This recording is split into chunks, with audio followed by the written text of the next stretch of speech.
Olá, pessoal! Na aula de hoje sobre grandezas proporcionais, a gente vai falar sobre regra de 3. A primeira pergunta é: o que é uma regra de 3? Regra de 3 é uma forma simples de sistematizar o cálculo entre razões e proporções.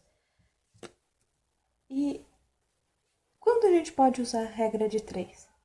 A gente pode usar regra de 3 quando os valores procurados respeitam a mesma proporção.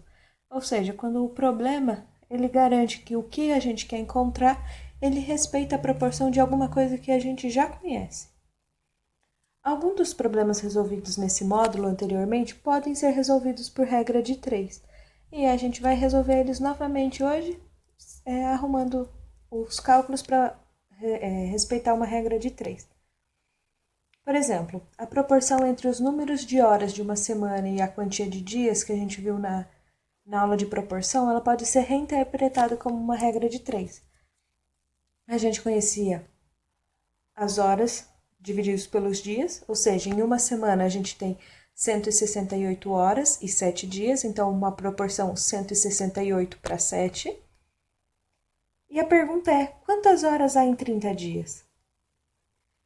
A gente pode responder essa pergunta relembrando que a proporção é 168 para 7 e que para 30 dias vai ser algum número que a gente não conhece divididos por 30. Por quê? Porque o número de horas a gente não conhece, mas o número de dias a gente sabe que vai ser 30. E essa é a mesma proporção, ou seja, porque a proporção, seja para 30 dias, seja para 7 dias ou para um dia, ela tem que ser mantida. Não existe a possibilidade de eu ter mais horas em um dia do que eu teria mais horas do que eu teria em 7 dias.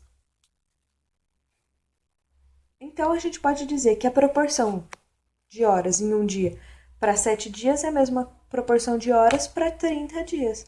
Ou seja, 168 divididos por 7 tem que ser igual a algum número que eu não conheço dividido por 30. Esse número que eu não conheço a gente vai chamar de x para trazer aquela notação de álgebra de incógnita. Então a gente sabe que 168 sobre 7 é igual a x sobre 30. Usando essa notação, agora a gente só precisa isolar o valor de x, no caso do lado direito, para poder resolver a equação. Para isolar ele do lado direito, a gente passa o 30 que estava dividindo multiplicando. Então, a gente tem 30 vezes 168 divididos por 7 igual a x. 30 vezes essa fração é a mesma coisa que a fração, o numerador dessa fração vezes 30. Isso é 5.040 divididos por 7, que dá 720. Ou seja, em 30 dias a gente tem 720 horas. Para fixar esse conceito de regra de 3, vamos resolver esse problema da prova amarela do Enem de 2015, a questão 144. Ela diz assim: um pesquisador, ao explorar uma floresta, fotografou uma caneta de 16,8 centímetros de comprimento ao lado dela de uma pegada. O comprimento da caneta, um C minúsculo, a largura da pata, um L maiúsculo, e o comprimento da pegada, um C minúsculo, na fotografia estão indicados no esquema. E a pergunta é: qual é o comprimento real da pegada e da largura? O comprimento e a largura da pegada. A gente pode analisar que a proporção da realidade para a fotografia ela tem que ser mantida independente do objeto que está sendo trabalhado. Então a gente já conhece uma proporção. Qual é essa proporção? A proporção entre a foto e a realidade. A gente usa a proporção da caneta para se balizar. A gente sabe que para a caneta a realidade é 16,8 e para a foto é 1,4. Então a razão entre realidade e foto é 16,8 para 1,4, independente do objeto que estiver sendo analisado. E ela deve ser mantida tanto para a largura quanto para o comprimento.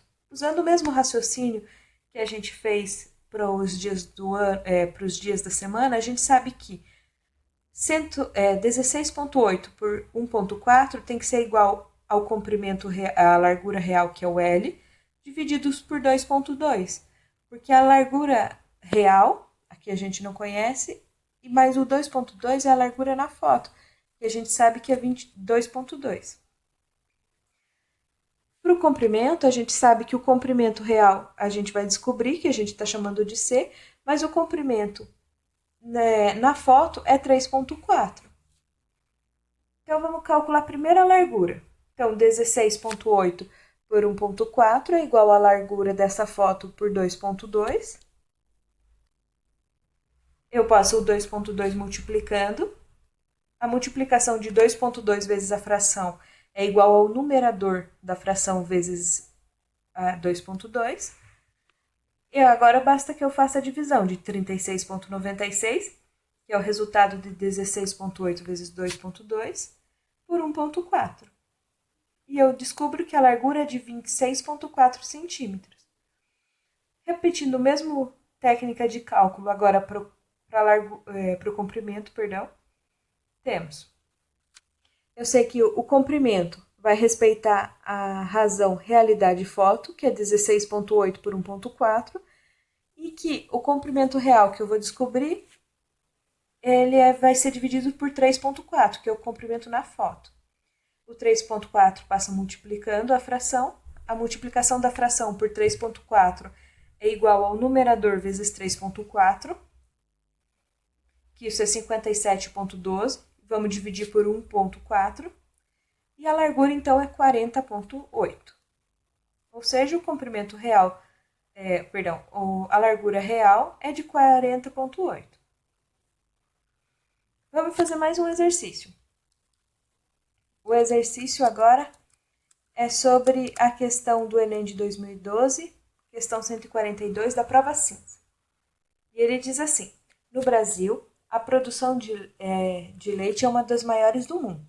Em 2010, a produção foi de 30,7 bilhões de litros de leite e para isso foram ordenhadas 22,9 milhões de vacas leiteiras, sendo que essa quantidade representa 10,9% do rebanho brasileiro de bovinos. Nessas condições, o número que mais se aproxima da quantidade de bovinos no Brasil em 2010, em milhões de unidades, é. Essa é uma pergunta clássica de porcentagem. Para resolver ela, a gente vai aplicar de novo a regra de 3. A primeira pergunta é: qual é a proporção que eu conheço? Eu conheço a proporção vacas-porcentagem, ou seja, quantas vacas eu tenho que são leiteiras e qual a porcentagem que ela representa. Então lá, razão, vacas, porcentagem. Então, eu tenho 22,9 milhões de vacas leiteiras e elas correspondem a 10,9% do rebanho. Se eu quero saber o rebanho todo, eu preciso saber que porcentagem representa o rebanho todo. E eu sei que sempre que eu tenho um todo, ele é 100%. Então, eu quero saber qual é a quantia de vacas que representa 100%. Eu posso, para isolar o número de vacas, passar o 100 multiplicando. 100 vezes a fração é a mesma coisa que o numerador vezes a fração. Então, eu tenho 2.290 dividido por 10,9. Ou seja, o número de vacas é equivalente a 210,09 milhões de vacas. Pessoal, essa foi a nossa aula sobre regra de 3. Lembrando que regra de 3 é uma sistematização do que a gente já viu em outros elementos desse módulo. Espero que tenham gostado e fiquem à vontade para visitar nossos outros vídeos. Muito obrigada!